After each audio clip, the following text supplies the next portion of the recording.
Hello students, आज हम हमारी 9th क्लास इकोनॉमिक्स का चैप्टर नंबर 3 करने जा रहे हैं, पॉवर्टी एज अ चैलेंज। तो हमें पता है कि हमारे इंडिया में बहुत ज़्यादा पॉवर्टी है और इसको दूर करने के लिए जो हमारी गवर्नमेंट है वो काफ़ी स्टेप्स टेक आउट कर रही है। तो आज हम इसी बारे में, पॉवर्टी के बारे में, जो हमारे सामने एक चैलेंज बनी हुई है, उसके बारे में अपने आज की वीडियो में पढ़ेंगे कि इस चैप्टर में क्या है। Overview. This chapter deals with one of the most difficult challenges faced by independent India. इस चैप्टर में किस चीज़ से डील किया गया है? जो सबसे ज़्यादा डिफ़िकल्ट चैलेंज है इंडिपेंडेंट इंडिया के लिए, और वो क्या है? Poverty.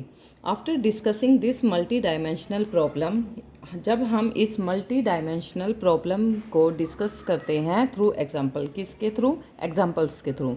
The chapter discusses the way poverty is seen in social sciences. जो हमारी ये प्रॉब्लम है इस चैप्टर में डिस्कस की गई है, पॉवर्टी, वो हमारे सोशल साइंस में काफ़ी जगह देखी जाती है। जैसे poverty trends in India, poverty बहुत ज़्यादा है इंडिया में, and the world are illustrated through the concept of poverty line. और जो पूरे वर्ल्ड में पॉवर्टी से डील करने के लिए पॉवर्टी के जो कंसेप्ट को हर कंट्री में अलग अलग वे जो हैं अपनाए गए हैं, स्टेप लिए गए हैं कि किसी तरह से पॉवर्टी बिल्कुल ख़त्म कर दी जाए। Causes of poverty as well as anti poverty measures taken by the government.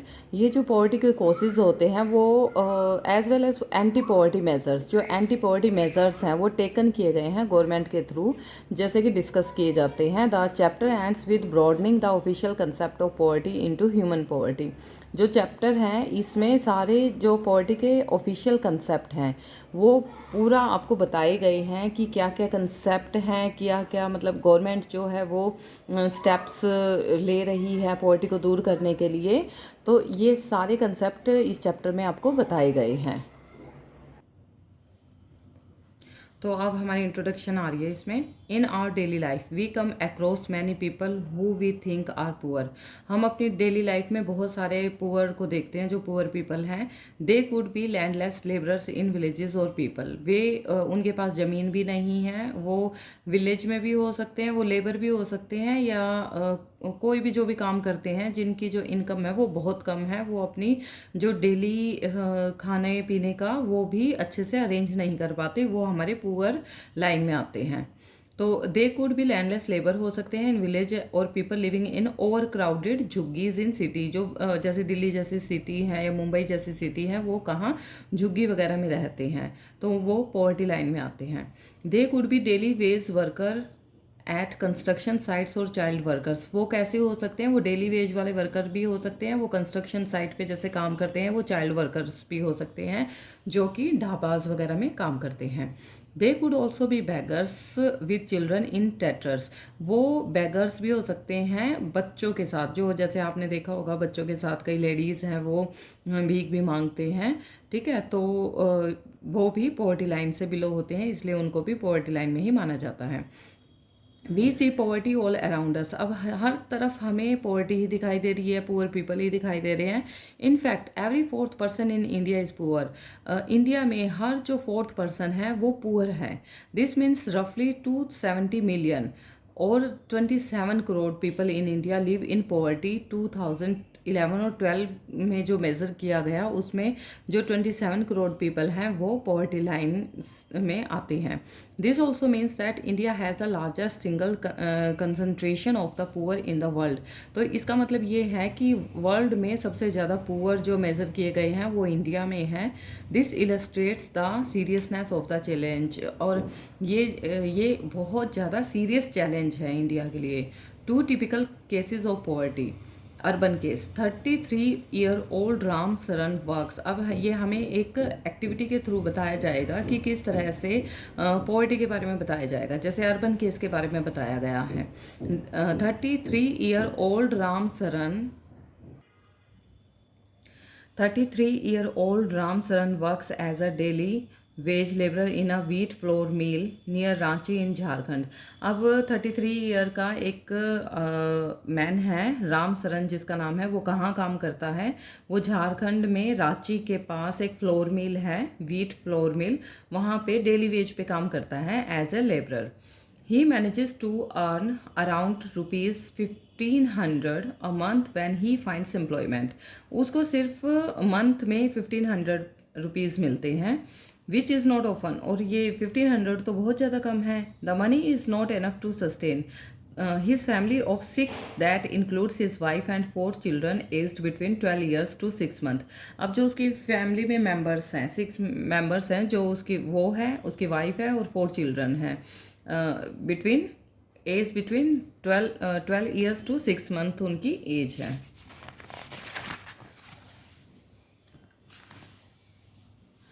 He has to send money home to his old parents. और उसको अपनी पेरेंट्स के पास भी पैसे भेजने पड़ते हैं विलेज में।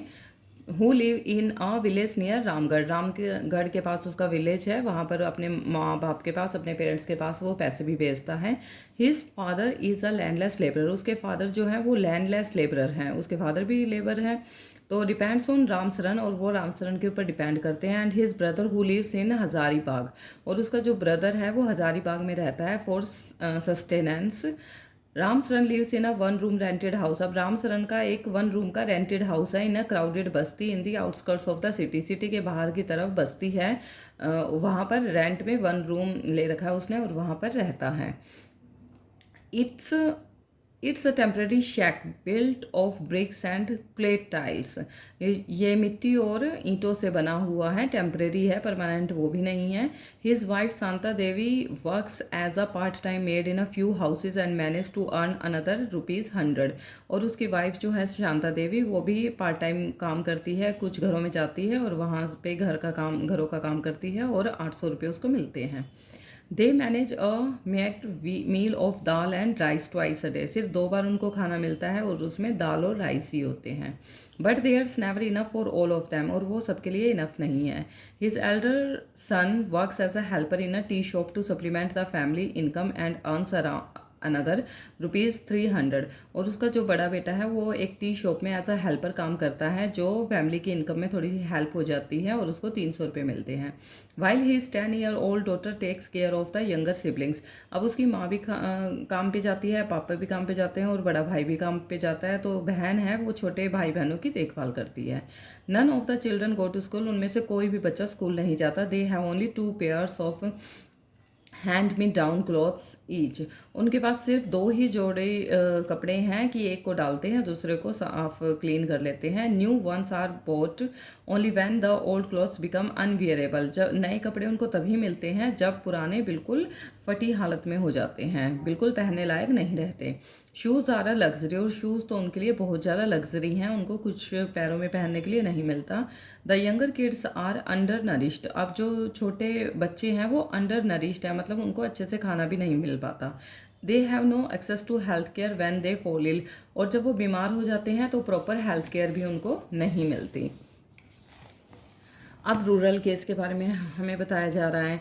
लखा Singh belongs to a small village. जो लखा सिंह है वो एक छोटे से विलेज से बिलोंग करता है, जो कि मेरठ के पास उत्तर प्रदेश में है।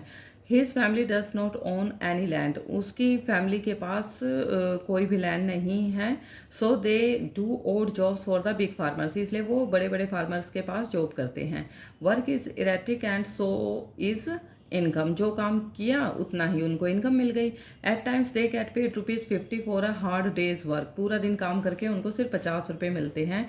But often it is in kind like a few kilograms of wheat और दाल और even vegetables for toiling in the farm through the day. और सारा दिन काम करके थोड़ी सी उनको जैसे गेहूँ हैं, दाल, वो मिल जाती है। The family of 8 can not always manage 2 square meals a day. और उनको 2 दिन का खाना भी नहीं मिल पाता। लखा लिव्स इन अ कच्चा हाउस हट on the outskirts of the village. जो लखा है वो कच्चे हाउस में रहता है विलेज में बाहर की तरफ। The women of the family spend the day chopping fodder. और जो वुमेन है उसकी फैमिली की, वो घर का काम करती हैं and collecting firewood in the field. और फील्ड से जो लकड़ियाँ इकट्ठी करती हैं ताकि शाम को चूल्हा जल के और खाना बन सके। हिज फादर अ टीबी पेशेंट। उसके जो फादर हैं वो टीबी पेशेंट है, पास्ट अवे 2 years अगो। और वो टीबी पेशेंट थे और जो 2 साल पहले मेडिकेशन ना मिलने की वजह से गुजर गए थे। His mother now suffers from the same disease. अब उसकी माँ को भी वही टीबी की प्रॉब्लम हो गई है, डिजीज़ हो गई है। And life is slowly aping away, और उसकी लाइफ भी ऐसे ही जाती जा रही है। Although the village has a primary school, village में एक प्राइमरी स्कूल है। लखा नेवर वेंट देयर, लखा वहाँ कभी नहीं गया था। He had a start earning when he was 10 years old, जब वो 10 साल का था तभी से काम करना स्टार्ट कर रखा है उसने। New clothes happen once in a few years, कई कई सालों में वो नए कपड़े खरीदते हैं। Even soap and oil are a luxury for the family, और उनकी फैमिली के लिए ऑयल और सोप भी बहुत मुश्किल से मिल पाता है, वो एक लग्जरी थिंग है। Study the above cases of poverty and discuss the following issues related to poverty. अब इन दोनों केसेस को अगर हम देखते हैं, इनको स्टडी करते हैं, तो हमें क्या इशू मिलते हैं। लैंडलेसनेस, दोनों के पास लैंड नहीं है। अनएम्प्लॉयमेंट है, मतलब अगर काम करेंगे तो उनको कहीं से कुछ मिलेगा, नहीं तो कुछ नहीं है। साइज ऑफ फैमिली, फैमिली का साइज बड़ा है। इलिटरेसी, दोनों ही पढ़े लिखे नहीं हैं। पुअर हेल्थ, मेल न्यूट्रिशन है, मतलब उनकी हेल्थ जो है अच्छे से खाना ना मिलने की वजह से ठीक नहीं रहती। चाइल्ड लेबर है, बच्चे काम करते हैं उनके घरों में। हेल्पलेसनेस है, हेल्प नहीं मिलती उनको किसी भी तरह से कहीं से भी। तो ये उनके, ये सारे हमें इनके जो पॉवर्टी होने की वजह से कह सकते हो, या पॉवर्टी से रिलेटेड जो इशू हैं, ये सारे हैं।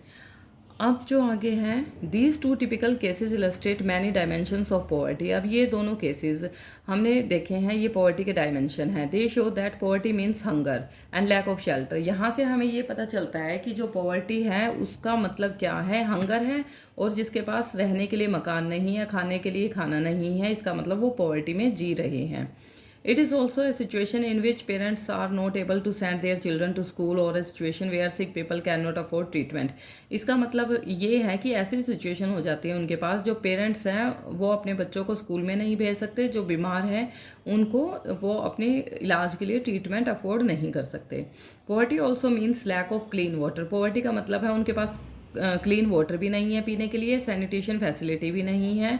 It also means lack of a regular job. इसका मतलब ये भी है कि रेगुलर जॉब उनके पास नहीं है at a minimum decent level, और जो भी मिलता है उनको कम मतलब उनको पैसे भी कम मिलते हैं। Above all it means living with a sense of helplessness.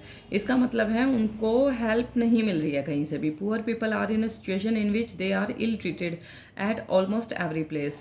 इसका मतलब ये है, पॉवर्टी का मतलब यहाँ पर ये भी है कि उनके पास ऐसी सिचुएशन आ जाती है जिसमें कि हर तरफ से उनको इल ट्रीट किया जाता है, उनके साथ बुरा व्यवहार किया जाता है।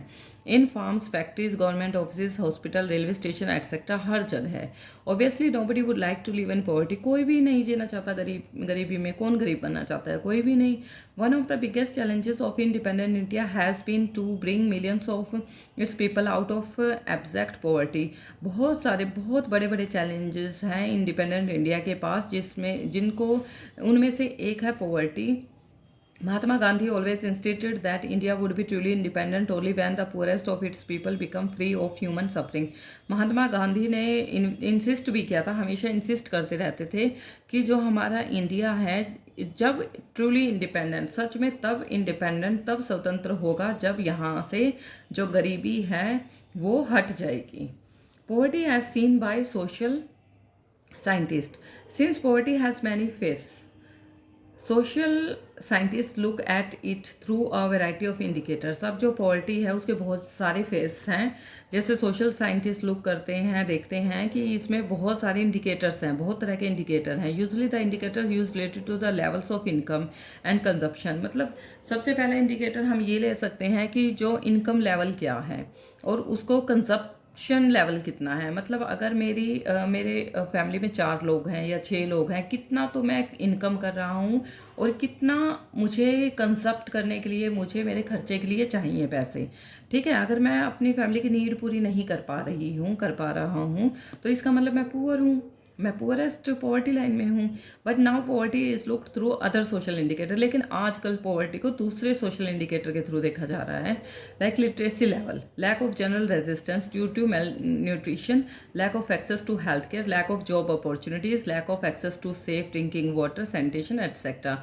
कि अगर आपके पास मतलब लैक ऑफ जनरल रेसिस्टेंस नहीं है, मतलब अगर आप अच्छे से पढ़े लिखे नहीं हो, आपके पास रहने के लिए जगह नहीं है, या आपको अच्छे से खाना नहीं मिल पा रहा, या आपके पास हेल्थ केयर के लिए पैसे नहीं हैं, या आपको जॉब की अपॉर्चुनिटीज़ नहीं मिल पा रही, या आपको पीने के लिए साफ़ पानी नहीं मिल पा रहा, सैनिटेशन की आपके पास प्रॉब्लम है, तो ये सारी अगर आप प्रॉब्लम फेस कर रहे हो, इसका मतलब you are in poverty line. Analysis of poverty based on social exclusion and vulnerability is now becoming very common। तो अब ये पॉवर्टी, इन सारी चीज़ों को देखकर ये एनालाइज किया जा रहा है कि ये कॉमन है, मतलब बहुत ज़्यादा कॉमन है इंडिया में। Social exclusion, according to this concept, poverty must be seen in terms of the poor having to live only in a poor surroundings with other poor people। जो इस कंसेप्ट के through हम ये देख सकते हैं, जो पॉवर्टी है वो seen in terms of poor having to live only in a poor surrounding. अगर कोई पुअर है तो वो, अब देखो, अगर हमारा जो लेवल है, जो हम इनकम कर रहे हैं, तो हम चाहते हैं अपने से, अगर मैं एक टाउन में रह रही हूँ, ठीक है, तो मैं चाहूँगी कि मैं अच्छी सिटी में रहूँ, उससे थोड़ी सी बड़ी सिटी में रहूँ, मैं अपने लाइफ का स्टैंडर्ड है वो और अपग्रेड करूँ। तो कोई भी अगर जिसकी इनकम थोड़ी सी भी अच्छी होगी, वो पॉवर्टी वाली जगह पर नहीं रहना चाहेगा, वो झुग्गी झोपड़ियों में नहीं रहना चाहेगा। अगर उसका स्टेटस है थोड़ा सा और आगे जाने का, तो वो और आगे जाके रहेगा, तो वो पुअर जगह पर नहीं रहेगा जहाँ पुअर पीपल रहते हैं। Excluding from enjoying social equality, वो इक्वालिटी अपने से ऊपर जाके वो इक्वालिटी शो करता है कि मैं भी आपके इक्वल हूँ। Of better people in better surrounding में रहना पसंद करता है। Social exclusion can be both a cause as well as a consequence of poverty in the usual sense. अब जो सोशल इसमें क्या है, सोशली क्या होता है, जो पॉवर्टी है वो एक सेंस बन गई है कि अगर आप यहाँ रह रहे हो, आप इस तरह के कपड़े डाल रहे हो, आप इस तरह से मतलब गाड़ी यूज़ कर रहे हो, या बाइक यूज़ कर रहे हो, या आप मतलब गाड़ी है तो कौन से लेवल की है, तो ये सोशली बन गया है आजकल। Broadly it is a process through which individuals और groups are excluded from facility. अब ये एक प्रोसेस बन गई है जिसमें इंडिविजुअल और ग्रुप्स को उनकी फैसिलिटी के अकॉर्डिंग देखा जाता है कि इसके पास क्या क्या फैसिलिटी है। घर पे कोई जाएगा तो वो सबसे पहले ये देखेगा इसके पास गाड़ी है या नहीं है, इसके घर में एसी है तो कितने एसी हैं, इसके पास अलग अलग रूम है सबके लिए या नहीं है, इसके पास ये है, इसका किचन कैसा है, इसने रूम कैसे डेकोरेट किया हुआ है, तो उसके अकॉर्डिंग वो उसको मेजर करते हैं। Benefits and opportunities that others enjoy. A typical example is the working of the caste system. अब टिपिकल एग्जांपल आ गया है कास्ट सिस्टम का in India, in which people belonging to certain caste are excluded from equal opportunity. अब caste में क्या होता है, अगर तुम्हारी कास्ट मेरे लेवल की है तो मैं तुम्हें ही प्रेफर करूँगा, ठीक है, तो ऐसा भी इंडिया में काफ़ी है। Social exclusion thus may lead to but can cause more damage than. ये जो कास्ट सिस्टम है ये बहुत ज़्यादा डेंजरस है हमारी सोसाइटी के लिए, हमारे डेवलपमेंट के लिए। Having a very low income more damage है। अगर तुम्हारी इनकम कम है तो वो कोई प्रॉब्लम नहीं है, लेकिन अगर कास्ट के थ्रू आपको ऊंचा नीचा देखा जा रहा है कि तू मेरे बराबर में काम कर सकता है, तू नहीं कर सकता, वो ज़्यादा डेंजरस होता है किसी भी कंट्री के लिए, किसी भी सोसाइटी के लिए, ठीक है। ये Vulnerability to poverty is a measure which describes the greater probability of certain communities, say member of a backward caste or individuals such as a widow or a physically handicapped person of becoming or remaining poor in the coming years। अब जो vulnerability है इसमें क्या कैसे major किया जाता है poverty को, कि तुम मेरी कास्ट के हो या नहीं हो, तुम बैकवर्ड कास्ट से बिलोंग करते हो या तुम अपर कास्ट से बिलोंग करते हो, तो मतलब उनका कास्ट सिस्टम आ गया है। अगर तुम विडो हो तो भी तुम्हें ऐसा देखा जाएगा, नहीं ये तो नहीं, ठीक है। अगर आप फिजिकली हैंडीकैप हो तब भी उससे भेदभाव किया जाता है, ठीक है। तो अगर आप बैकवर्ड कास्ट से हो तो आप पुअर हो, पुअर ही रहोगे, ठीक है। आप विडो हो तो कुछ नहीं कर सकती, तो ऐसे ही रहेगी, ठीक है। तो ऐसा हमारे सोशली जो है मेंटेलिटी वो है। Vulnerability is determined by the options available to different communities for finding an alternative living in terms of asset। अब जो ये vulnerability है इसको determine किया जाता है, बहुत सारे ऑप्शन जो है अवेलेबल हैं फाइंड करने के लिए। Alternative living in terms of asset, asset क्या क्या है, घर पे एसेट क्या है, ऑफिस जाने के लिए तुम किस चीज़ का यूज़ करते हो, एजुकेशन कैसी है तुम्हारी, हेल्थ के लिए क्या कर रहे हो, जॉब अपॉर्चुनिटी कैसी है, तो ये सारी चीज़ें आती हैं इसमें। Further it is analysed on the basis of the greater risk. अब ये सारी एनालाइज की जाती हैं ग्रेटर रिस्क के साथ। These groups face at the time of natural disaster, मतलब अब तुम्हारे पास रिस्क है, ठीक है, तो तुम उन रिस्क को कैसे फेस कर सकते हो। अगर अर्थक्वेक आ जाता है, सुनामी आ जाती है, टेररिज्म बढ़ जाता है, ठीक है, additional analysis is made of their social and economic ability to handle this risk. उनको हैंडल कैसे किया जाएगा उन रिस्क को। In fact vulnerability describes the greater probability of being more adversely affected than other people when bad time comes for everybody, whether a flood or an earthquake or simply a fall in the availability of jobs। अब कहीं earthquake आ जाता है या tsunami आ जाती है या फिर कोई और नेचुरल डिजास्टर आ जाता है, तो किस तरह से फेस किया जाएगा अवेलेबिलिटी ऑफ जॉब्स को। Poverty line at the centre of the discussion on poverty is usually the concept of the poverty line. अब जो डिस्कशन है हमारा पॉवर्टी के ऊपर, उसमें पॉवर्टी लाइन हमारा कंसेप्ट आता है, ठीक है। A common method use to measure poverty is based on the income. अब ये जो हमारा कॉमन मेथड है पॉवर्टी को मेज़र करने का, वो इनकम के ऊपर बेस्ड है। कंजप्शन लेवल्स, मतलब कितनी हमारी कंजप्शन है और कितना हम इनकम कर रहे हैं। वही जो हम पीछे पैराग्राफ में पढ़ा था कि क्या आप उतना ही इनकम कर रहे हो जितनी आपकी कंजप्शन है, जितना आपका खर्च है। A person is considered poor if his और हर इनकम और consumption level falls below a given minimum level. अगर किसी पर्सन को, चाहे वो जेंट्स है या लेडी है, उनकी इनकम जो है वो कंजप्शन लेवल से कम है, ठीक है, और गिवन मिनिमम लेवल, जिसका कि मिनिमम लेवल दिया गया है, necessary to fulfil the basic need, जो बेसिक नीड को फुलफिल करने के लिए ज़रूरी है। What is necessary to satisfy the basic need. अब ये बताओ कि बेसिक नीड को सेटिस्फाई करने के लिए क्या नेसेसरी है। Is different at different time, वो डिफरेंट हो जाती है डिफरेंट टाइम पे and in different countries. Different countries में अब यूएस की जो इनकम है और जो वहाँ की सेटिस्फैक्शन बेसिक नीड है वो डिफरेंट है, ठीक है। इंडिया की अलग है, यूरोप की अलग है, लंदन की अलग है। देयरफॉर पॉवर्टी लाइन में वेरी विद टाइम। अब ये जो पॉवर्टी लाइन है ये अलग अलग हो जाती है टाइम के साथ और प्लेस के साथ। Each country uses an imaginary line, her country एक इमेजनरी लाइन को यूज़ करती है कि ये हमने पॉवर्टी लाइन के लिए ये हमने इमेजनरी लाइन बना दी। इससे अगर हमारी इनकम जो है कम है तो हम पॉवर्टी लाइन में आएंगे, इससे ज़्यादा है तो हम पॉवर्टी लाइन से अबव हैं। That is considered appropriate for its existing level of development and it's accepted minimum social norms. अब वो जो है हमारी सोशल नॉर्म्स को एक्सेप्ट करेगी कि हमारा जो डेवलपमेंट लेवल है वो उसमें को कर रहा है कंसिडर्ड या नहीं कर रहा। For example, a person not having a car in the United state में बी कंसिडर्ड पुअर। अगर यूएस जैसी कंट्री में अगर किसी के पास कार नहीं है तो ऑब्वियसली वो पुअर कंसिडर किया जाएगा। In India owning of a car is still considered a luxury. अगर यहाँ इंडिया में किसी के पास कार है तो उसको लग्जरी में काउंट किया जाएगा, कंसिडर किया जाएगा। While determining the poverty line in India, जब हम पॉवर्टी लाइन को इंडिया में डिटरमाइन करते हैं minimum level of food requirement, तो उसमें हम क्या क्या ऐड करते हैं कि जो फूड की रिक्वायरमेंट, क्लोथिंग की रिक्वायरमेंट, फुटवेयर की, fuels and light, educational and medical requirement, इन सब को हम देखेंगे, ठीक है, इनके मिनिमम लेवल को। हाँ, डिटरमाइंड फॉर सब्सिस्टेंट, इनको हम डिटरमाइन करेंगे कि ये हम इतनी हमारी एजुकेशन होना चाहिए, हमें इतना मेडिकल रिक्वायरमेंट है, इतनी फ्यूल के लिए रिक्वायरमेंट है, लाइट के लिए, इलेक्ट्रिसिटी के लिए रिक्वायरमेंट है। तो हर चीज़ के लिए हम यहाँ देखेंगे अपने हिसाब से, अपनी कंट्री के हिसाब से।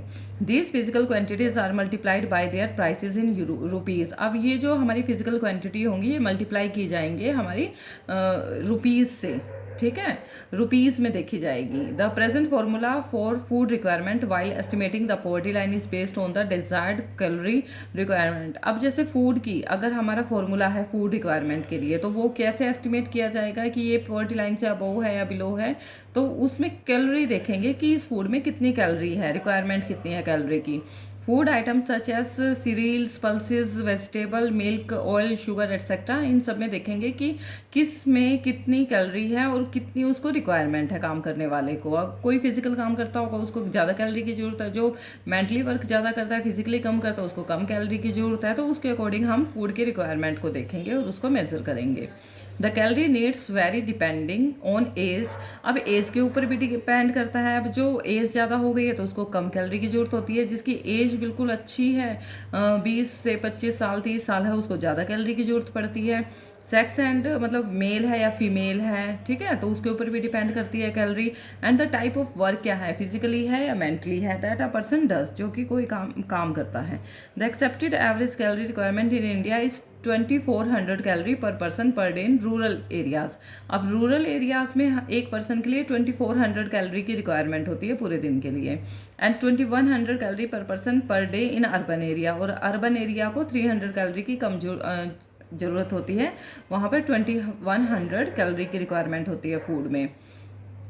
सिंस पीपल लिविंग इन रूरल एरियाज एंगेज दमसेल्व्स इन मोर फिजिकल। अब जो रूरल एरिया है, खेतों का काम होता है, तो उसमें ज़्यादा फिजिकल वर्क किया जाता है, तो कैलोरी की रिक्वायरमेंट भी ज़्यादा होगी। Consider to be higher than in urban areas. Urban areas में खेतों का काम नहीं होता है, इतना फिजिकल काम होता है, लेकिन ज़्यादा तो ऑफिस वगैरह में, कंपनीज वगैरह में जाके काम करते हैं ना, तो इस वजह से वहाँ पे कम कैलोरी वाले चल जाती हैं। The monetary expenditure per capita needed for buying these calorie requirement in terms of food grains. अब कौन सी मतलब फूड ग्रेन्स को उनको परचेज करना चाहिए जिससे उनकी कैलोरी की जो रिक्वायरमेंट है वो पूरी हो जाए। इस revise periodically taking into consideration the rise in prices. अब अगर कैलोरी ज़्यादा हो, उसके प्राइस ज़्यादा हो और वो अफोर्ड ना कर पाए, इसका ये मतलब थोड़ी है वो अपनी कैलोरी की रिक्वायरमेंट पूरी नहीं करेंगे। तो कम प्राइस में, नॉर्मल प्राइस में उनकी कैलोरी भी पूरी हो जाए, उनके अंदर किसी चीज़ की कमी भी ना हो, डेफिशिएंसी भी ना हो, तो ऐसे फूड को उनको इनटेक करना होगा। On the basis of these calculations for the year 2011-12। अब ये जो कैलकुलेशन है ये 2011-12 के ईयर के according the poverty line for a person was fixed. तो पॉवर्टी लाइन फिक्स की गई थी एक पर्सन के लिए, ₹816 per month for a rural areas. तो 816 पर मंथ होनी चाहिए रूरल एरिया में और 1000 होनी चाहिए अर्बन एरियाज में। ये तो है ही है, ठीक है। Despite less calorie requirement. अब कैलोरी रिक्वायरमेंट नहीं ज़रूरत है, the higher amount for urban areas has been fixed. अब अर्बन एरियाज के लिए फिक्स है because of high prices of many essential product in urban centres. क्योंकि जो अर्बन एरियाज हैं, जो शहर में चीज़ें महंगी मिलती हैं, गांव में फिर भी चीज़ें सस्ती मिल जाती है, जैसे वेजिटेबल वगैरह है, गांव में सस्ती मिल जाती है और शहर में वही चीज़ें ज़्यादा रेट में मिलती हैं, तो अर्बन एरियाज़ का थोड़ा सा फालतू हो जाता है price. In this way in the year 2011-12 family of 5 members living in rural areas and earnings less than about ₹4080।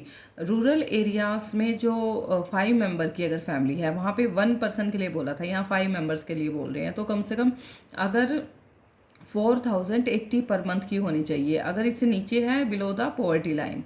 और similar family in urban areas would needed a minimum of 5000 per month. और urban area में 5000 चाहिए to meet their basic requirement के लिए। The poverty line is estimated periodically by conducting sample surveys. These surveys are carried out by the national sample survey organisation. जो हमारी सर्वे किया गया था, ये सर्वे किया था नेशनल सैम्पल सर्वे ऑर्गेनाइजेशन ने, NSSO ने। However for making comparisons between developing countries. अगर हमें कंपैरिजन करना है डेवलपिंग कंट्री का, मैंने international organisation like world bank use a uniform standard for the poverty line. उन्होंने पॉवर्टी लाइन के लिए एक यूनिफॉर्म स्टैंडर्ड बनाया है हर एक के लिए। Minimum availability of the equivalent of $1.90 पर पर्सन पर डे। 2011 में ये बनाया गया था कि $1.90 पर पर्सन के लिए होनी चाहिए, ये मिनिमम एक पर्सन की है, मतलब इनकम होनी चाहिए इतनी, ठीक है, उसको नीड है अपनी बेसिक रिक्वायरमेंट को पूरा करने के लिए।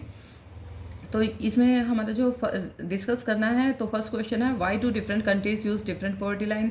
क्यों करते हैं डिफरेंट कंट्रीज में डिफरेंट पॉवर्टी लाइंस को? क्योंकि उनकी, जैसे अब डॉलर है, डॉलर और रुपीज़ में डिफरेंस होता है, तो ऑब्वियसली डॉलर अब रुपीज़ हैं, रुपीज़ तो अगर 5000 रुपये में काम चल रहा है, ठीक है। अब वहाँ पे लेकिन वैसे देखा जाए तो डॉलर होते हैं कम और रुपीज़ में हमारे लिए हैं ज़्यादा। ठीक है। उनको ये थोड़ी है 5,000 के कितने डॉलर बने, अगर मान लो आपका 80 रुपीज़ का मान लिया डॉलर है। ठीक है। तो आपको 40 बने, 40 $50 बने। ठीक है। तो $50 में उनका काम कहाँ चलने वाला है, $50 में नहीं चलेगा ना। वैसे माना तो उन्होंने भी है, ठीक है, लेकिन $50 में नहीं। वहाँ पे क्या कहा गया है, अगर आपके पास गाड़ी नहीं है तो आप पॉवर्टी लाइन में माने जाओ, पुअर माने जाते हो। ठीक है। और यहाँ पे उसको, अगर आपके पास गाड़ी है तो आप लग्जरी हो, ठीक है, तो आपको पुअर नहीं माना जाता। तो ये अपने अपने जो हर कंट्री के हैं क्राइटेरिया हैं। What do you think would be the minimum necessary level in your locality. अब ये जो क्वेश्चंस हैं, जो इंटरनल क्वेश्चन हैं और एक्सरसाइज के क्वेश्चन हैं, वो हम लास्ट में डिस्कस करेंगे नेक्स्ट वीडियो में, ये चैप्टर कंप्लीट होने के बाद। ठीक है। What do you think would be the minimum necessary level in your locality. आपकी लोकेलिटी में मिनिमम नेसेसरी लेवल क्या होगा, वो आप अपनी अपनी सोसाइटी के हिसाब से देख सकते हो। जिस जिस जगह पे आप रहते हो उसके अकॉर्डिंग आपको करना है। आप यहाँ पे आपको बता रखा है रूरल का कितना होना चाहिए, अर्बन का कितना होना चाहिए, तो उसके अकॉर्डिंग आप चेक कर सकते हो। Poverty estimates. It is clear from table 3.1 that there is a substantial decline in poverty ratios in India from about 45% in 1993 to 94 to 37.2% in 2004 to 5। अब ये हमें क्लियर कर दिया गया है कि जो पॉवर्टी रेशियो है वो डिक्लाइन हुई है। ठीक है। 45% तक, जो 1993 से 1994 की हमारी सर्वे किया गया था और फिर 2004-5 में किया गया था, तो वो 37%, मतलब पॉवर्टी रेशियो जो है डिक्लाइन हुई है, पॉवर्टी कम हुई है। The proportion of people below poverty line further came down to about 22% in 2011-12 में, और ज़्यादा हुई है 22% 11-12 में। If the trend continues people below poverty line में come down to less than 20% in the next few years. 20% और कम हो जाएगी कुछ आगे आने वाले सालों में। Although the percentage of people living under poverty declined in earlier 2 decades, अब और होगी, है ना, कम तो हुई है। The number of poor declined from 407 million in 2004-5 to 270 million in 11-12 में, इतना डिफरेंस आ गया है। With an average annual decline of 2.2% percentage points during 2004-5 to 11-12। तो हमारी जो पॉवर्टी लाइन है वो डिक्लाइन हुई है, और ये हमारी कंट्री के लिए अच्छी बात है। Vulnerable groups. This proportion of people below poverty line is also not same for all social group. अब हर एक सोशल ग्रुप के लिए ये सेम नहीं होती पॉवर्टी लाइन। ठीक है। And economic categories in India, क्योंकि हमारी इंडिया में इकोनॉमिक कैटेगरीज बनी हुई हैं, सोशली ग्रुप बने हुए हैं। Social groups which are most vulnerable to poverty are scheduled caste and scheduled tribe household. अब जो शेड्यूल्ड कास्ट है, शेड्यूल्ड ट्राइब हाउस होल्ड हैं, उनके अलग अलग हैं अपने ग्रुप। ठीक है। सोशली उन्होंने भी अपने आप को पॉवर्टी लाइन के अकॉर्डिंग, अब जैसे बैकवर्ड क्लास में है, जो शेड्यूल कास्ट में आप कह सकते हो, उनमें उन्होंने भी अपने आप को डिस्ट्रीब्यूट किया हुआ है कि मैं तुम में अमीर हूँ और तुम मुझसे गरीब हो, तो उन्होंने भी अपने पॉवर्टी लाइन को डिस्ट्रीब्यूट किया हुआ है। Similarly, among the economic groups, the most vulnerable groups are the rural agriculture labor household and the urban casual labor household। अब ये जो ये ग्रुप्स हैं रूरल एग्रीकल्चर लेबर हाउसहोल्ड्स के और अर्बन कैजुअल लेबर हाउसहोल्ड के, ये भी अलग अलग हैं, ग्रुप बने हुए हैं। Graph 3.1 shows the percentage of poor people in all these groups. Although the average for people below poverty line for all groups in India is 2243 out of 100 people belonging to scheduled tribes are not able to meet their basic need। अब scheduled tribe जो है अपनी basic need को पूरा नहीं कर पाते। Similarly 34% of casual workers in urban areas are below poverty line। जो urban area के पुअर हैं वो 34% नीचे हैं, below हैं poverty line से। About 34% of casual labor farm and 29% of scheduled caste are also poor। The double disadvantage of being a landless casual wage labor household in the socially disadvantaged social groups of the scheduled caste और the scheduled tribe population highlights the seriousness of the problem. अब इन scheduled caste और scheduled जो tribe population है इनको highlight किया जा रहा है इस प्रॉब्लम की सीरियसनेस को देखते हुए। Some recent studies have shown that except for the scheduled tribe households all other 3 groups. अब इन सबको देखा जा रहा है। Scheduled caste, rural agriculture labourers and the urban casual labour household have seen a decline in poverty in 1990s। Apart from these social groups, अब ये जो सोशल ग्रुप्स हैं इनसे अलग, there is inequality of incomes within a family. Family में भी inequality income की। In poor families all suffer but some suffer more than others. Poor family में सफ़र तो सब करते हैं लेकिन कुछ ज़्यादा करते हैं कुछ कम करते हैं। In some cases women, elderly poor people, female infants are denied equal access to resources available to the family। अब एक जगह है पुअर फैमिली का, एक मैन काम कर रहा है एक वुमेन काम कर रही है, तो मैन को ज़्यादा पैसे मिलते हैं वीमेन को कम मिलते हैं। ठीक है, अगर बच्चा जा रहा है उसको कम मिलते हैं, अगर मैन जा रहा है तो उसको ज़्यादा मिलते हैं। तो वहाँ भी इन इक्वेलिटी है। ठीक है, अब ये हम एक इस एक्टिविटी से देखेंगे, स्टोरी से देखेंगे इससे। Shivaraman lives in a small village. अब शिवरामन है वो एक छोटे से विलेज में रहता है जो करूर टाउन के पास में है इन Tamil Nadu.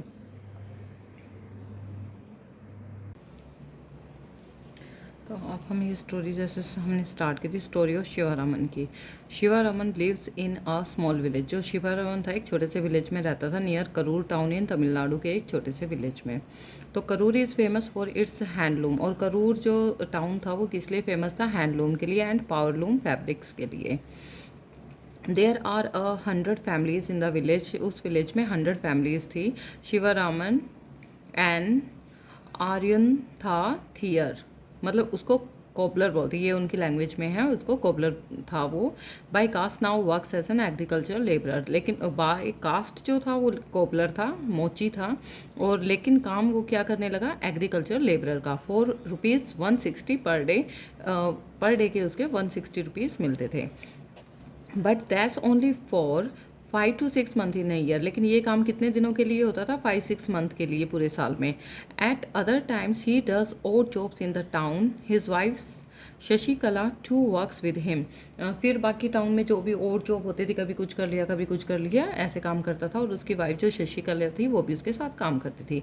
But she can rarely find work these days. लेकिन जो ओड जॉब्स होती थी वो उसको बहुत कम मिलती थी उसकी वाइफ को।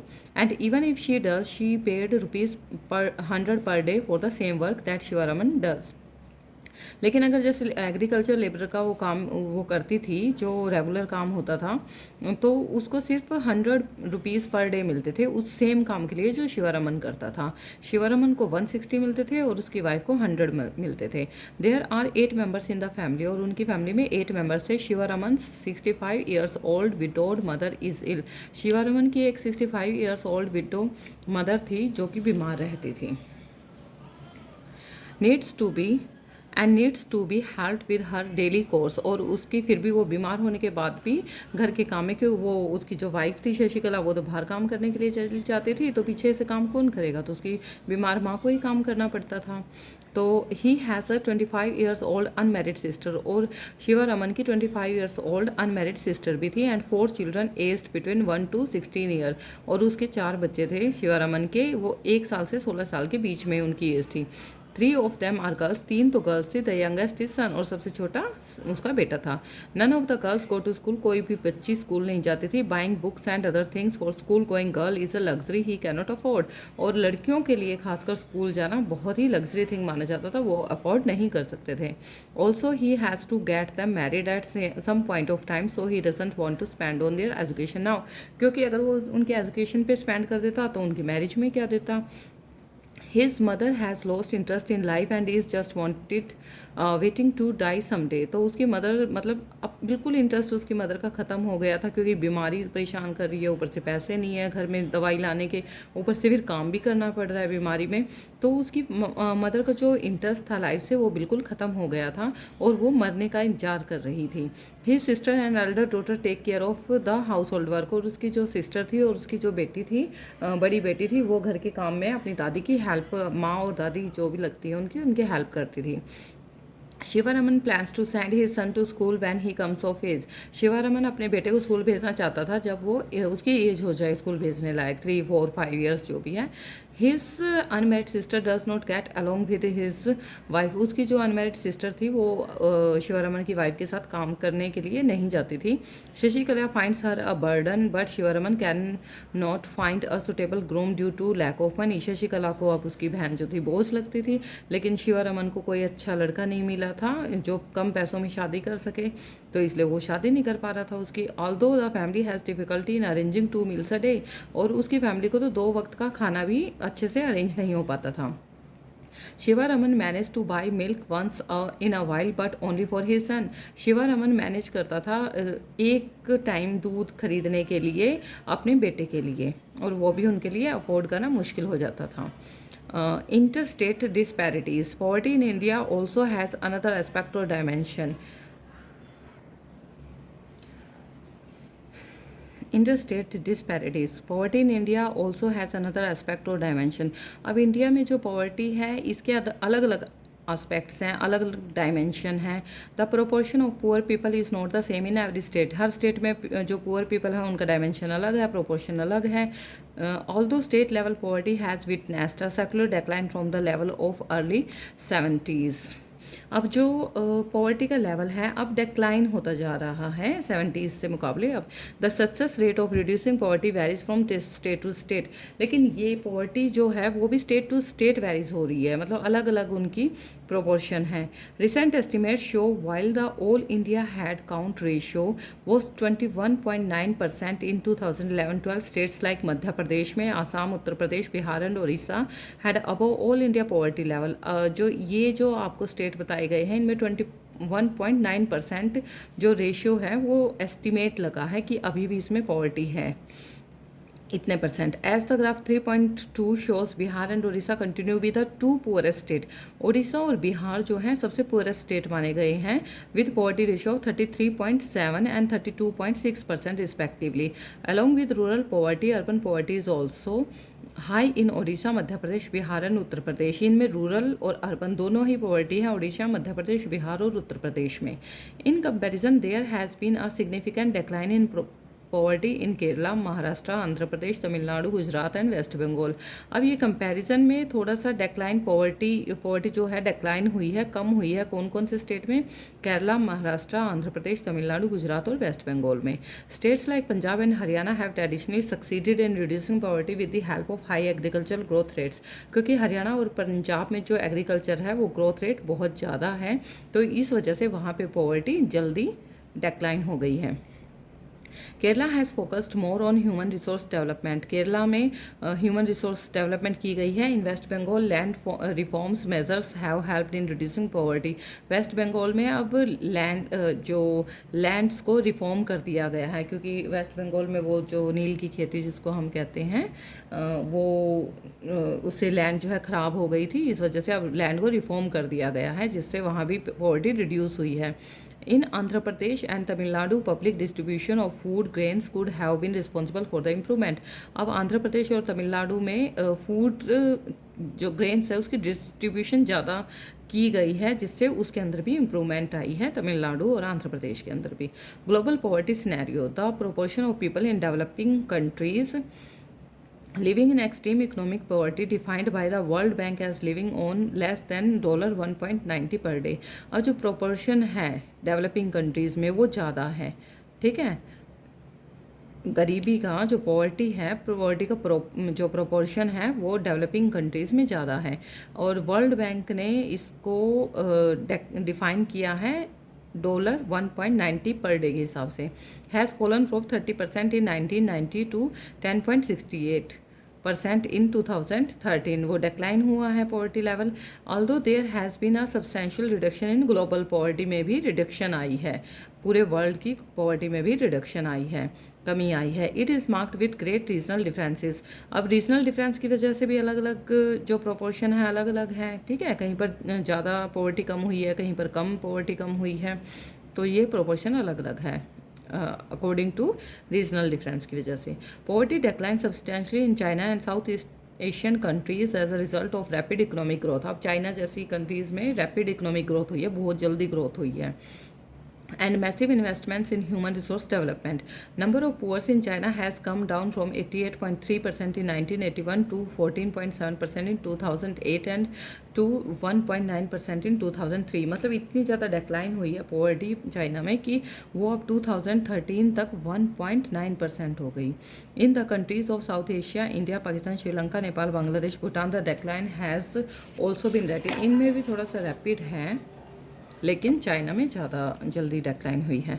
फ्रॉम 50 टू 15% हुई है, 44 to 15%। Despite decline in the percentage of the poor, the number of poor has declined significantly from 44% in 1990 to 17% in 2013 में। Because of different poverty line definition, poverty in India is also shown higher than the national estimates. अब जो India में poverty है वो भी ज़्यादा है, अगर हम नेशनल एस्टिमेट लगाएं तो ज़्यादा है पॉवर्टी। इन सब Saharan Africa, poverty in fact rose from 54% in 1990 to 41% in 2003। तो इसमें तो बहुत कम जो है पॉवर्टी कम हुई है। In Latin America the ratio of poverty has also decline from 16% to in 1990 to 5.54% in 2013। तो इसमें भी काफ़ी अच्छी हुई है पॉवर्टी कम। Poverty has also resurfaced in some of the former socialist countries like Russia, why where officially it was non existence earlier. पहले भी नहीं थी और अब भी फिर कम ही रहेगी। तो shows the proportion of people living under poverty in different countries as defined by the international poverty line। अब सारी वर्ल्ड में जितनी भी कंट्रीज़ हैं उनकी हम एस्टिमेट लगाएं तो उसको हम इंटरनेशनल पॉवर्टी लाइन से मेज़र करेंगे, ठीक है। तो उसमें पॉपुलेशन जो है वो $1.90 अ डे अगर जिसके पास पैसे आते हैं तो इसका मतलब वो पॉवर्टी लाइन पे है। अगर थोड़े से ऊपर हो जाते हैं तो वो पॉवर्टी लाइन से अबव है, अदरवाइज वो नीचे है। The new Sustainable Development Goals of the United Nations proposes ending poverty of all types by 2030। तो कोशिश की है यूनाइटेड स्टेट ने कि हम 2030 तक पॉवर्टी को बिल्कुल ही एंड कर देंगे, बिल्कुल ख़त्म कर देंगे, ठीक है। तो अब हमारे जैसे ये ग्राफ दे रखे हैं चाइना में share of people living on, जो लीव कर रहे हैं इस $1.90 पर डे के हिसाब से, तो चाइना में 70। तो ये इनको दिखा रखा है सारा proportion. East Asia and Pacific, sub Saharan Africa, South Asia, Latin America and Caribbean, ठीक है, ये सब कुछ दिखा रखा है। Causes of poverty. अब सबसे बड़ी बात है इस पॉवर्टी का कोज क्या है ही क्यों पॉवर्टी।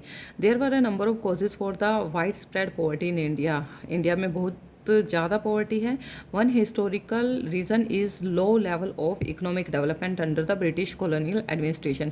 क्योंकि जब ब्रिटिश आए थे तो उसकी वजह से इकोनॉमिक डेवलपमेंट बिल्कुल लो लेवल पे हो गई थी, इस वजह से यहाँ पॉवर्टी ज़्यादा है। The policies of the colonial government ruined traditional handicrafts. क्योंकि उस टाइम जो हैंडक्राफ्ट थे वो जो हमारे छोटे छोटे घर में कोटेज, जो घर में आप कोटेज इंडस्ट्री कह सकते हो उनको, वो बिल्कुल ख़त्म कर दी थी, ठीक है। हैंडीक्राफ्ट बिल्कुल ख़त्म कर दिया था। And discourage development of industries like textile. और यहाँ पे बिल्कुल टेक्सटाइल्स को बंद कर दिया गया था। कच्चा रॉ मटेरियल जो है वो यहाँ से अपने ब्रिटेन में लेके जाते थे और वहाँ से बना के मटेरियल को, फिनिश्ड मटेरियल को फिर यहाँ लाके वो कई गुना दामों में बेचते थे। इस वजह से यहाँ पे बिल्कुल हैंडीक्राफ्ट को ख़त्म कर दिया गया था, जिससे इकोनॉमिक डेवलपमेंट है वो नहीं हो पाई थी इंडिया के अंदर। The low rate of growth persisted until the 1980s। अब जो ग्रोथ था वो अब धीरे धीरे बढ़ेगा। This resulted in less job opportunity हो गई थी, लो ग्रोथ रेट ऑफ इनकम हो गया था। This was accompanied by a high growth rate of population, जिससे जो ग्रोथ रेट ऑफ पॉपुलेशन है वो ज़्यादा बढ़ गया था। The two combine to make the growth rate of per capita income very low. और जब पॉपुलेशन बढ़ गई थी तो कैपिटा इनकम जो है पर ईयर की जो इनकम है वो लो तो होनी ही थी। The failure at both the fronts promotion of economic growth and population control perpetuated the cycle of poverty, जिससे साइकिल ऑफ पॉवर्टी जो है वो कंट्रोल करना बहुत मुश्किल हो गया था। With the spread of irrigation and the green revolution में job opportunities were created in the agriculture sector. अब जब ग्रीन रेवोल्यूशन आया था उस टाइम पे जॉब की अपॉर्चुनिटीज़ बढ़ी थी, क्योंकि उस टाइम इंडस्ट्रीज़ आ गई थी। ठीक है, इरिगेशन होने लगा था और काम होने लगे थे, एग्रीकल्चर सेक्टर में भी काम होने लगे थे, कहीं इंडस्ट्रीज़ लगने लगी थी, जॉब अपॉर्चुनिटी उस टाइम पे बढ़ गई थी ग्रीन रेवोल्यूशन के टाइम पे। But the effects were limited to some parts of India, लेकिन वो कहीं कहीं थी, हमारे हर स्टेट में वो जो जॉब अपॉर्चुनिटी थी वो नहीं बढ़ी थी, किसी किसी पार्ट में स्टार्ट हुई थी। जैसे वेस्ट बंगाल में सबसे पहले ईस्ट इंडिया कंपनी आई थी, तो वहाँ पे वो पहले ही सेटल थी इंडस्ट्री, तो वहाँ पे ज़्यादा जल्दी जो है इंडस्ट्री स्टार्ट हुई, जॉब सेक्टर जो है अपॉर्चुनिटीज जो है स्टार्ट हुई। The industries both in the public and the private sector did provide some jobs. अब पब्लिक और प्राइवेट दोनों सेक्टर प्रोवाइड करते थे जॉब्स को, but these were not enough to absorb all the job seeker, लेकिन सबको तो जॉब नहीं मिल सकती थी एकदम से। Unable to find proper jobs in cities, और सिटीज़ में जॉब को फाइंड आउट करना वहीं पर किया जा सकता था। Many people started working as rickshaw puller का काम करने लगे, वेंडर्स का, कंस्ट्रक्शन वर्कर का, डोमेस्टिक सर्वेंट घर में जो काम करने वाले होते हैं उनका, विद इरेगुलर स्मॉल इनकम, और उनको बहुत कम इनकम मिलती थी। These people could not afford expensive housing. अब ये जो है ज़्यादा एक्सपेंसिव हाउसिंग को मतलब बहुत अच्छे से नहीं रह पाते थे, क्योंकि पैसे ही कम मिलते थे। They started living in slums on the outskirts of the city. अब जो झुग्गी झोपड़ी होती है सिटीज़ के बाहर, वहाँ पर वो अपने झुग्गी झोपड़ी डाल के रहना उन्होंने स्टार्ट कर दिया। And the problems of poverty largely a rural phenomena also became the feature of the urban sector. अब अर्बन सेक्टर में सबसे पहले ये पॉवर्टी का फिनोमिना स्टार्ट हो गया था। Another feature of high poverty rates has been the huge income inequalities. अब ये जो पॉवर्टी आई थी, जो हाई रेट था पॉवर्टी का, गरीबी का जो हाई रेट था, उससे जो ह्यूज इनकम इन इक्वालिटी शुरू हो गई थी कि ये इसके पास ज़्यादा पैसे हैं तो ये बड़ा है, इसके पास पैसे नहीं हैं तो ये छोटा है, इन इक्वालिटी ज़्यादा बढ़ गई थी। One of the major reason for this is the unequal distribution of land and other resources. ये जो अनइक्वालिटी है, ये इसका रीज़न क्या था? जो लैंड की डिस्ट्रीब्यूशन थी और अदर रिसोर्सेज की जो डिस्ट्रीब्यूशन थी वो अनइक्वल थी। ठीक है, ये इंपॉर्टेंट पॉइंट है। Despite many policies we have not been able to tackle the issue in a meaningful manner. अब ये पॉलिसीज़ बनाई गई थी उस टाइम पे, तो ये बहुत ज़्यादा टैकल करनी मुश्किल थी। Major policy initiative like land reforms which aimed at redistribution of asset in rural areas have not been implemented properly. जो रूरल एरियाज में डिस्ट्रीब्यूशन हुआ था और उसको रीडिस्ट्रीब्यूट करना वो नहीं हो पाया था। ठीक है, and effectively by most of the state governments नहीं कर पाए थे effectively, since lack of land resources has been one of the major causes of poverty in India. तो ये लैंड रिसोर्सेज की जो लैकनेस है उसकी वजह से भी इंडिया में पॉवर्टी आई। अगर सबके पास एक जैसी ज़मीन होती तो सभी इक्वल होते, कोई गरीब या कोई अमीर नहीं होता, तो ये भी रीज़न है। Proper implementation of policy could have improved the life of millions of rural poor. अब जो प्रॉपर इम्प्लीमेंटेशन होती पॉलिसी की, तो इससे बहुत सारे जो पुअर थे उनकी लाइफ इंप्रूव हो सकती थी। Many other socio cultural and economic factors are responsible for poverty. और भी socio cultural and economic factor हैं जो कि पॉवर्टी के लिए रिस्पॉन्सिबल हैं। In order to fulfil social obligation and observe religious ceremonies, जो रिलीजियस सेरेमनी होती हैं उनको ऑब्जर्व करेंगे हम, तो उससे भी हमें पता चलेगा। People in India including the very poor spend a lot of money. जो बहुत गरीब हैं उनको भी पैसे खर्च करने पड़ते हैं। Small farmers need money to buy agriculture inputs like seeds, fertiliser, pesticide etcetera, सब कुछ खरीदना होता है उनको भी। Since poor people hardly have any savings, और उनके पास सेविंग तो होती नहीं है।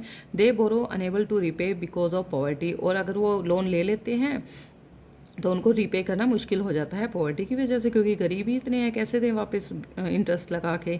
दे become victims of indebtedness. So the high level of indebtedness is both the cause and effect of poverty.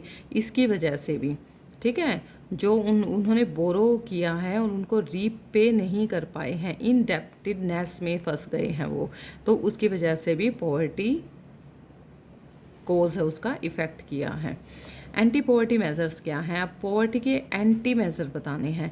Removal of poverty has been one of the major objective of Indian developmental strategy. तो सबसे ज़रूरी क्या है? Remove करना poverty को। The current anti poverty strategy of the government is based broadly on 2 planks. 2 उन्होंने plank किए हैं। सबसे पहला प्रमोशन ऑफ इकोनॉमिक ग्रोथ, कि इकोनॉमिक ग्रोथ को प्रमोशन की जाए। Targeted anti poverty programme, anti poverty programme हैं उनको टारगेट किया है, वो लाए गए हैं। Over a period of 30 years lasting up to the early 80s, इतने सालों में there were little per capita income growth, बहुत कम हुई है, and not much reduction in poverty, और ज़्यादा पॉवर्टी में रिडक्शन नहीं हुई। Official poverty estimates which were about 5% in early 1950s remain the same even in the early 80s। लेकिन एक किस्म से सेम सी है, थोड़े बहुत इंप्रूवमेंट आई है। Since the 80s India's economic growth has been one of the fastest in the world. लेकिन इंडिया की जो इकोनॉमिक ग्रोथ हुई है वो बहुत ज़्यादा हुई है वर्ल्ड में अब जैसे 3rd नंबर पे कह रहे हैं कि 3rd नंबर पे आ गई है। तो the growth rate jumped from the average of about 3.5% in a year 1970 to about 6% during the 1980s and 1990s. The higher growth rates have helped significantly in reduction of poverty. अब इन जो economic growth हुई है उससे poverty reduction भी होगी poverty की। Therefore it is becoming clear that there is a strong link between economic growth and poverty reduction. तो strong link क्या है ये भी आप अंडरलाइन कर सकते हो। स्ट्रॉन्ग लिंक है इकोनॉमिक ग्रोथ और पॉवर्टी रिडक्शन का। अगर इकोनॉमिक ग्रोथ होगी तो ऑब्वियसली पॉवर्टी रिडक्शन होगी।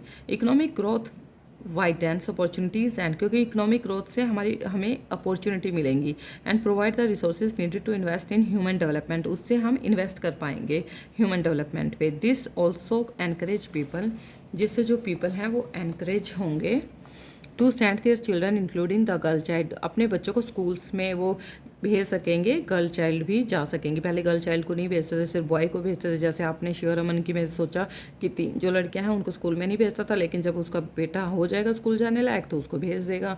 तो गर्ल चाइल्ड की जो एजुकेशन है वो भी धीरे धीरे सुधरने लग जाएगी। Better income returns from investing in education. However, the poor may not be able to take direct advantage from the opportunities created by economic growth. तो डायरेक्ट एडवांटेज तो नहीं हो सकता, नहीं मिलेगी, लेकिन कहीं ना कहीं तो उसके पास एडवांटेज अपॉर्चुनिटीज़ जो हैं आएंगी, उनकी इकोनॉमिक ग्रोथ है जो वो बढ़ेगी। Moreover growth in the agriculture sector is much below expectation. जो एग्रीकल्चर सेक्टर में ग्रोथ है वो बहुत कम हुई है। This has a direct bearing on poverty as a large number of poor people live in villages. जो village में पुअर रहते हैं उनके ऊपर बहुत ज़्यादा इम्पैक्ट पड़ा है इसका, उनकी पॉवर्टी पर। And are dependent on agriculture, वो एग्रीकल्चर के ऊपर डिपेंड है, तो वो जॉब की अपॉर्चुनिटी तो उनके लिए है ही नहीं कुछ। In these circumstances there is a clear need for targeted anti poverty programs, तो उनके लिए एंटी पॉवर्टी प्रोग्राम्स चलाए गए हैं। Although there are so many schemes which are formulated to affect poverty directly और indirectly, some of them are worth mentioning. बहुत सारे ऐसे जो प्रोग्राम हैं वो चलाए गए हैं, फॉर्मूले जो हैं बनाए गए हैं पॉवर्टी दूर करने के लिए, जिनमें से Mahatma Gandhi National Rural Employment Guarantee Act 2005 aims to provide 100 days of wage employment to every household to ensure livelihood security in rural areas।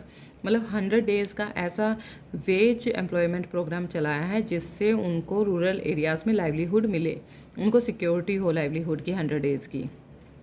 It also aimed at sustainable development to address the cause of drought, deforestation and soil erosion। अगर वहाँ पर किसी वजह से सूखा पड़ जाता है, डिफॉरेस्टेशन हो जाती है, सोयल इरोजन हो जाता है, तो उसमें भी गवर्नमेंट उनकी हेल्प करे। 1/3 of the propose jobs have been reserve for women, और वुमेन के लिए 1/3 जॉब जो हैं रिजर्व कर दी गई। The scheme provided employment to 220 crore person days of employment to 4.78 crore household. The share of SC/ST women person days in the scheme are 23% हो गया, 17% एंड 53% इनके लिए, ठीक है। तो इतनी परसेंट जो है जॉब रिजर्व हो गई हैं। The average wage has increase from 65 in 2006-7 to 130। देखो 65 से 130 तक इंक्रीज हो गई है एवरेज वेज, जो वेतन है, जो सैलरी है वो इतनी हो गई है। प्राइम मिनिस्टर रोजगार योजना में इज़ अनदर स्कीम, जो प्राइम मिनिस्टर रोजगार योजना है एक ऐसी स्कीम है विच वॉज स्टार्टेड इन 1993 में स्टार्ट हुई थी। The aim of the program is to create self employment opportunity, कि सभी सेल्फ एम्प्लॉयमेंट हो जाए, किसी के ऊपर कोई निर्भर ना रहे, डिपेंड ना रहे। For educated and employment youth in rural areas and small town, वो सबके लिए थी, चाहे वो पढ़े लिखे हैं, एजुकेटेड हैं या नहीं हैं। They are helped in setting up small business industry, उनकी लगवा दी, जैसे कॉटेज इंडस्ट्री वगैरह, ताकि वो अपने हाथ के काम कर सकें। Rural employment generation program was launch in 1995 में, रूरल के लिए भी हो गया। The aim of the program is to create self employment opportunity दी गई उनको, ताकि वो सेल्फ एम्प्लॉय हो जाएं, ठीक है। In rural areas and small towns के लिए target for creating 25 lakh new jobs has been set for the program under the 10th 5 year plan. और कितनी 25 लाख न्यू जॉब उनके लिए निकाली गई। स्वर्ण जयंती ग्राम स्वरोजगार योजना में was launch in 1999। The program aims at bringing the assisted poor families above the poverty line by organising them into self help groups through a mix of bank credit and government subsidy. अब उनको credit भी दिया गया bank से, और उनको जो subsidy माफ़ होती है, कुछ पैसे माफ़ हो जाते हैं, उनकी भी हेल्प से पॉवर्टी लाइन को कम करने की कोशिश की गई है, ताकि वो कम पैसों में अपना कुछ भी काम करना चाहें तो वो कर सकें। अंडर द प्रधानमंत्री ग्रामोदय योजना launched in 2000, additional central assistance is given to states for basic services such as primary health, primary education, rural shelter, rural drinking water and rural electrification। ये सारी फैसिलिटी हैं जो रूरल एरियाज में दी गई हैं। Another important scheme is Antyodaya अन्न योजना, about which you will be reading more in the next chapter. जो अन्न योजना है, जो खाना वगैरह बांटा जाता है, उसके बारे में नेक्स्ट चैप्टर में हम पढ़ेंगे। The results of this programs have been mixed. One of the major reason for less effectiveness is the lack of proper implementation नहीं हुई है, इस वजह से रिजल्ट दिखाई नहीं दे रहा है, एंड राइट टारगेटिंग नहीं हो पाई है। Moreover there has been a lot of overlapping of scheme, बहुत ज़्यादा स्कीम निकालने की वजह से वो सारी ओवरलैप हो गई। Despite good intention the benefits of this scheme are not fully reach to the deserving poor.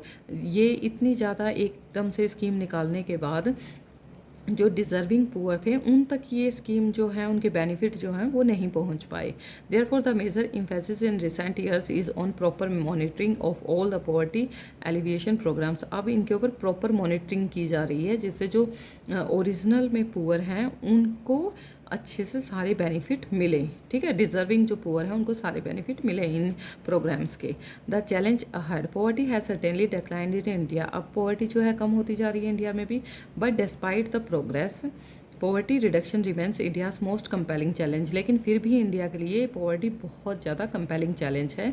Wide disparities in poverty are visible between rural, जो बहुत ज़्यादा पॉवर्टी होने की वजह से rural and urban areas and among different states, certain social and economic groups are more vulnerable to poverty.